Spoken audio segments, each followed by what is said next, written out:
இங்க பாருங்க 48 சென்டிமீட்டர் சுற்றளவு கொண்ட ஒரு சமபக்க முக்கோணத்தின் உயரம் காண்க. ஓகேவா? சமபக்க முக்கோணத்தின் உயரம் கண்டுபிடிக்க சொல்றாங்க. அப்ப சமபக்க முக்கோணத்துக்கு உயரம் கண்டுபிடிக்கிற ஃபார்முலா √3/2 இன்ட்டு ஏ.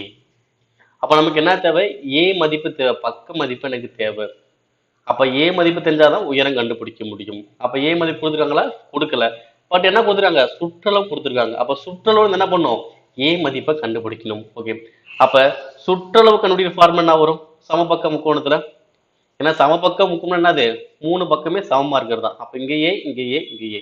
சுற்றளவு என்னது? 3 பக்கத்தையும் கூட்டினா தான் சுற்றளவு. அப்ப 3 கூட்டினா எவ்வளவு வரும்? 3a.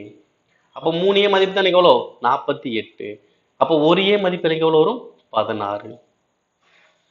ஓகேங்களா? 3a 48, ஒரு a எவ்வளவு வரும்? 16. ஏன்னா 3 48 அப்படியே அடிச்சுக்கலாம். அப்ப a மதிப்பு 16 இங்க வந்து அப்ளை பண்ணுங்க. அப்ப எவ்வளவு வரும்? √3/2 இன்ட்டு 16. இப்ப அடிச்சுன்னா 2 8 2 16. ஓகே. அப்ப √3 இன்ட்டு 8ன்னு வரும். பட் அங்க ஆப்ஷன் பார்த்தா இல்லை. அப்ப என்ன பண்ணும்? நீங்க √3க்கு மதிப்பு போட்டாதான் ஆன்சர் பண்ண முடியும். √3க்கு மதிப்பு என்ன சார் வரும்? ஓகே பாருங்க.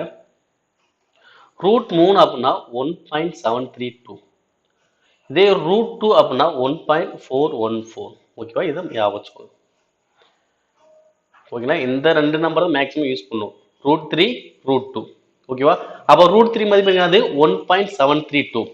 அப்ப 1.732 இன்ட்டு 8. ஸோ பெருக்குனா போதும் நமக்கு ஆன்சர் வரப்போகுது. ஓகே பெருக்கலாம். ஃபர்ஸ்ட் மூணு நம்பர் வச்சு பாருங்க. 1 7 3 2 1732 8ஆல பெருக்கும். எவ்வளவு வரும்? 16.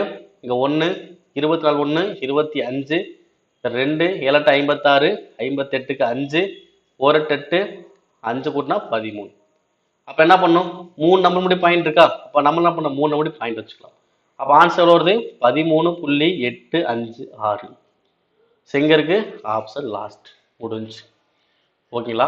அப்ப சமபக்க முக்கோணத்தின் உயரம் கொண்டு ஃபார்முலா √3/2 இன்ட்டு ஏ.